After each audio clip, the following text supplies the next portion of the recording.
Hello everybody, welcome back to the channel. We just wanted to come on here and introduce a new segment, Stories from the Blind. We also wanted to come on here and introduce ourselves. My name is Charles, this is my dad Chuck. We've been hunting together for about 10 years. I can remember the first few times we went hunting up in northern Pennsylvania. We used to only rifle hunt because I was too young to archery hunt, and it was cold, very, very cold, and we didn't see anything for the first year or two, and then finally we saw some deer. We came back home. I started archery hunting. And then we finally started seeing deer, and then a year or two later, I finally shot my first deer. Do you remember that? That was a fun time. And then now here we are filming. You guys saw the deer I shot this year. We're filming now, 5 years later, bunch of deer later, and here we are. Yeah, as Charles was saying, we've been hunting together for about 12 years, about 10, 12. I started taking Charles out when he was 10 and getting his feet wet a little bit. I used to take him out small game hunting with me when I'd go out walking around, just to get him used to being out in the cooler weather. And as time would go on, I progressively moved him up to rifle season with me. And I can remember we would be sitting in this little blind right here, just me and Charles, have a little heater down there, and he was as noisy as a rattlesnake in a he was noisy, and that's why we didn't see any deer. But myself, I got over 35 years of hunting experience. I know a lot of what not to do over the years I've learned, and I know a lot of what to do. I've hunted multiple states: Maryland, Pennsylvania, West Virginia. I've been on bear hunts, pig hunts, hog hunts, whatever you want to call them. I've been on many of whitetail. Turkey's about one of the few things that I'm not very successful at. I don't put a lot of effort into it. Done small game. So I'm a well-rounded hunter, as you can tell. We don't have a lot of that stuff yet on footage, but as time goes on, we'll get you some kill shots from other animals that we hunt and go after. But as time goes on, we're hoping that we can bring you guys some content that will be exciting to watch and be fun for us to kill.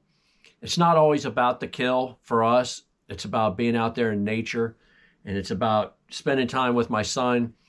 Charles and I don't always hunt together. He hunts by himself all over the place like I do. And a lot of times we do get to connect together and hook up, and then we get to go out.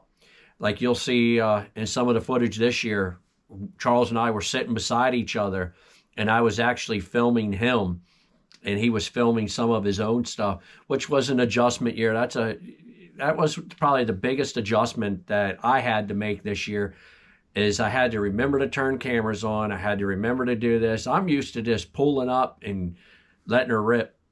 And this year I had to take time, think about it. And with my experience, it didn't really take a lot to get adjusted to. As you can tell with the one doe. Was it a good adjustment though? It was, because I know when I first asked you, you kind of were very apprehensive. You were like, I don't want to be a part of this. I'm not big into this technology nonsense. And then we finally we hunted together that one day, and then I had a few deer on film, and you were like, okay, well maybe I'll dabble into it. And then I shot that deer, and you were like, okay, maybe I'll get into this, because I think you realized that it's more of a tool we can use as a tool too. That was the benefit. And you were like, okay, so we went out, got you a camera, and you were like, okay, I can do this. And then I remember I not had to teach you, but you were like, how do I do this? And then you were sitting there, and you were like, we were sitting there and at the house, and you were like, deer's coming in, and I was like, nope, you gotta, and you finally got adjusted to it, and it was good once you got adjusted to it, but it was huge learning curve, I'd say, I guess. It was a large learning curve for me. I will admit to that part of it. As the tool aspect that you said, I do like being able to see on video what took place. I mean, we have good footage this year where we got excellent footage of your kill. We got excellent footage of the deer that I shot at. We got footage of deer running around us all over the place this year. And I mean, we probably put hundreds of hours into video, and you guys don't see it all. You only get to see what we put together. There's a lot of dead time and a lot of downtime when you're sitting out there in the woods. And sometimes you go out and you can spend days. You can spend days out there and not see anything. I think I put something over 40 plus days out in the woods this year. 42, I think it was 42 days I put out there. And I'm not saying I was out there all day long, so please don't think that's what I did. But we do morning hunts, we do evening hunts, we do afternoon hunts. It just depends on where we're at, depends on the weather. It's just the way the deer move and the way things take place in the environment that we're in will dictate how we will be hunting. Well, I think when you talk about that quick, the first thing that comes to my mind was rifle season. We hunted all 2 weeks of rifle season, we didn't see a deer. And we hunted the first day, the whole day, didn't see a deer. And there's no footage on YouTube of that. There's countless hours, and I know you were filming a deer. We set it up on your bow that it was in line with the arrow, and you saw some deer that were out farther, and you recorded. I think there was like a 12 or 13 minute video, and all we saw were the legs. And if you remember that, yeah, because we didn't know, and now we know that sometimes you got to adjust the camera, because we are a 2-man crew. This is you see the crew. We're looking. As soon as we see the deer, we pop the camera on. Everything is filmed.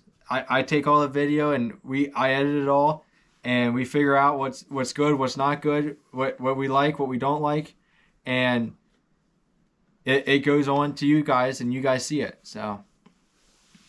And we hope that you like what we're doing. If you want to comment down in the bottom section, or if there's any content that you want us to talk about, maybe bring some to our attention, hey, feel free to leave a comment. Feel free to ask us any kind of questions that you want to ask, or what was going on. Because people do ask us, why did you do this? Or why didn't you shoot sooner? So we're going to make some videos and talk about how our like the adventures this year. Like I know on Charles's kill, we'll be talking about that one here coming up next. And people have asked us, why did you do this? And why is this in the background? Or why is your truck in the background? That's the biggest one you get.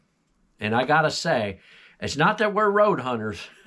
We're far from road hunters. And the reason why my truck sits in the background and you can see traffic coming around in this one area that we hunt is there's this place we call the Honey Hole, and it's really close to the highway. I mean, we're far enough off the road that it's safe, but there's a couple corridors that these deer move through, and as you can see in the footage, there's a private property line, and then there's the road line, and we sit in this funnel. And these deer, they just travel this corridor, and I tell you, it's like a pigeon shoot. And I tell you, it has produced some of the most exciting hunting that I've done in years. And I love it. It's just exciting. And sometimes, I mean, them little buggers, they'll come in and they'll be right there on top of you, and you can't move and you can't do anything. And I've had 8-10 doe come right in on me from behind or sneaking off to my side, and you just can't make no move. And I remember one year Charles and I were sitting in the tree stand. He was probably about 14 years old. We had over 20 deer hanging out around us as the evening came, and it was just, you had to sit there and you couldn't move, you couldn't do anything. And it was a good teaching moment for Charles. It was exciting that he got to see a bunch of deer like that. And it taught him a lot of how to sit still, how to be patient.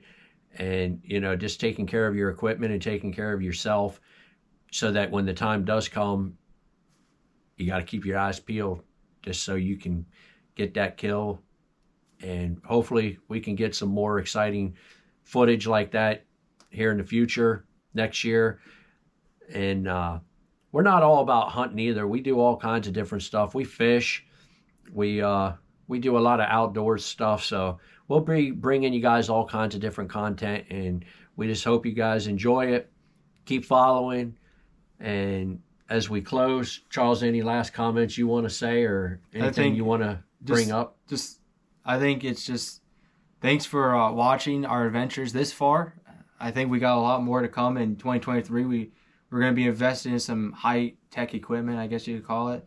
Some new weapons to make us a little more successful. We're going to be watching some. We got some trail cameras, so that way we kind of know what's to come, I guess you could say. And we'll be bringing you guys that when we go out and look at them. We'll show you what we're seeing and stuff. And just to close, I think just you can follow us on Rumble. You can follow us on YouTube, and you can follow us on TikTok. We do make some short TikTok videos.